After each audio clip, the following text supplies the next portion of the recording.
76% of Americans live paycheck to paycheck. 64% of Americans that have businesses break even or lose money. Most people don't have any money and have accepted the fact that they don't have any money. They don't have any leftover money. They're fearful of money constantly. They overspend. They don't know how to produce money. They definitely don't know how to multiply it. The land of the brave and the home of the free, it's not even close to the truth. It's just important for people to understand that complaining has no value. And if you complain about not having enough money, work more. If you complain about not having work-life balance, spend more time on vacationing and your family. It's super simple. Let your actions dictate instead of sitting there and feeling like you're not in control. Poor people say, I can't afford it, I can't do that, I don't have time. It's an escape, you know what I mean? It's easy to say I can't afford it. Oh, I'm too tired. Oh, I can't go to the gym. You know, when you could go to the gym, but no, I can't. Truth is, I'm just too lazy to go to the gym. Money doesn't have value, right? And this is an important thing that most people don't immediately understand, is that money itself doesn't have value. Money is a vector for transmitting value. It's how you express value. But the value isn't in the money, it's in the product or service you bought with it. And it's in the labor you gave in order to acquire it in the first place. That's where the value comes from. There's nothing intrinsically valuable in the money. You shouldn't put money in a house, you should put money in your brand. You should put money in the marketing. You should promote yourself, not put money in where you and the kids live. Right. Why is that a mistake? Because it's dead money. I mean, it can't, a house can't make you money. A house does not make you money. The only reason people think a house makes them money is they're comparing it to, if I rent, that costs me money. But, you know, if you need to go to a hospital, you don't buy the hospital. You rent a bed to get out of there as fast as you can. If you go on a trip, you go to America and you want to go to Disneyland, you don't buy the hotel, you rent a room. And nobody thinks poorly of that. They're like, yeah, I'm gonna go there, use the place and get out. That's what you should be doing with your living. Find a place where you can rent, pay rent monthly. Don't own the house. And take all the money that you would have put in that house purchase, down payment, extra money, fixing it up. Use all that money to improve your business and yourself so that you can get more money. Right? So I see so many people here like, I'm going to invest 300,000 pounds in a house to hopefully make $30,000, 30,000 pounds. Right. I'm going to buy it for 300. Maybe I'll sell it for 600,000. I'll double my money. Fixed in one place, by the way, where no money comes to you. Money does not go to homes. Right. And that's a big thing on your career is moving locations. Yeah, I've moved 5 or 6 times. I can move another 4 or 5 times. Because people who stay in the same place get too comfortable. If you study wealthy people, they're mercurial. They're moving, they're mobile. They're not talking, Warren Buffett and Bill Gates do not talk about the home they live in. They talk about the places they're going to. They go meet money, they go meet wealth, they go meet connections. People are stunningly accepting of anything if they actually believe that's the purest form of it. I think I'd be less acceptable if I hedged. I really do. People will accept you. People accept everything. Just be you. Be you, and clearly people like react. When you're trying to fake something and you've got bad intent, well then that's visceral and we hate. But I actually think we don't give love to the person that actually knows they have it and they're trying to fake it to conform. Hence why I won't adjust to this market all the way, because I don't think I'll be respected. I know what my intent is, so why would I be scared? I want to build the biggest building in town. That's who I am. And you know how I want to do that? By building the biggest building in town. And a lot of people want to build the biggest building in town, and you know how they want to do it? By tearing everybody else's building down. Poverty is passed on. It's taught in your families. And middle class is taught in families. And so the people right now who are sitting at home, who are struggling financially or worried about money or unhappy, they may be making a lot of money, but unhappy with what they're doing, it was probably taught to you. You know, your superego was taught, get a job, work hard, or you'll never be rich, or the rich are evil, or whatever. And until you change your mindset, Correct. Money won't help you, right? Correct.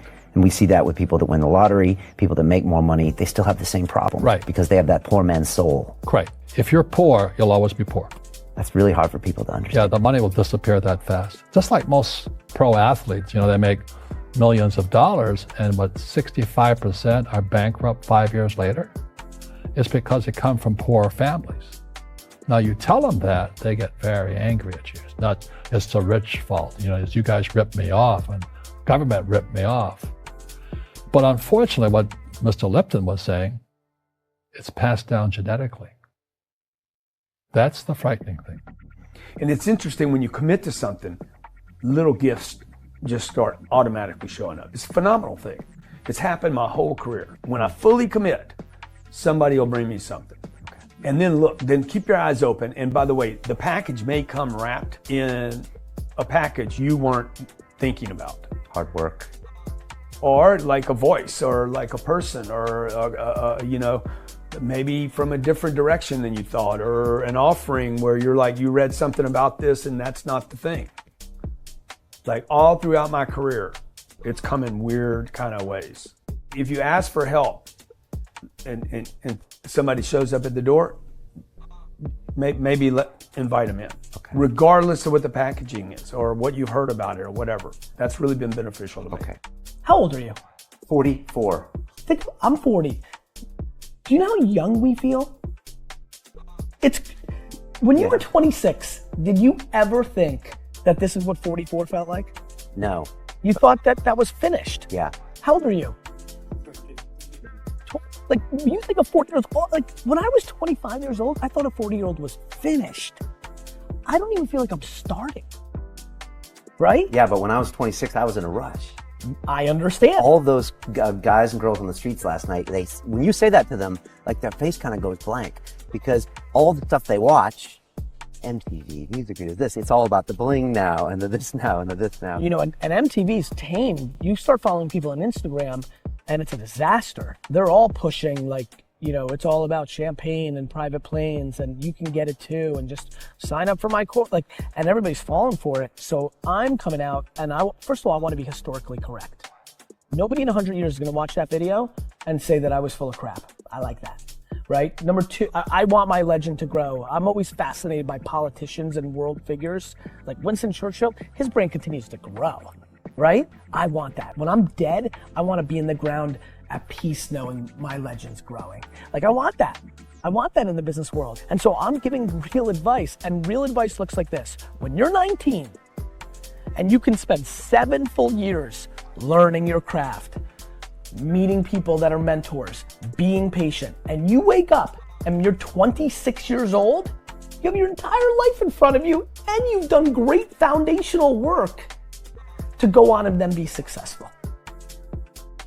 I have bad luck too. I've had financial crashes. I've had people stab me in the back, but they're all good because I grow from it. That's spirituality. Right. People who are afraid of making mistakes, like they teach in school, they don't ever grow, because spirituality is there's good and there's bad, there's right and there's wrong, there's up and there's down. Most people only want to be right. They only want to be positive. Well, you can't have that. That's not reality. And the average person, the reason they're poor is they haven't failed. They play it so safe. They haven't made any mistakes like they taught in school. That means they don't learn anything. That's why the school system's actually fundamentally corrupt. It's anti-education. Right. Don't make mistakes and don't ask for help. And if I didn't ask for help, I have my accountants, my attorneys, my bankers, and all that. I go into business like a rugby team. Boom, boom. And we kick butt. But the average guy is standing there, I'm an A student, I'm going to do this all on myself. And a bunch of rugby players run you over, and you go, well, they're not playing fair. Yeah, well, you're playing stupid. You should have a team. You should have accountants, attorneys, and bankers and all that stuff. But that's not the game I want to play. I said, then don't play the game. The game of business is played with accountants, attorneys, bankers, hate to say it, politicians. You got to know the game. Like, I don't want to hustle. I want to prosper. I don't want to grind. I want to create a machine that monetizes. I'm not shameful of money. I want money. I want a lot of money. I want to give money away. I want to raise a lot of money. You can't do that if you're broke.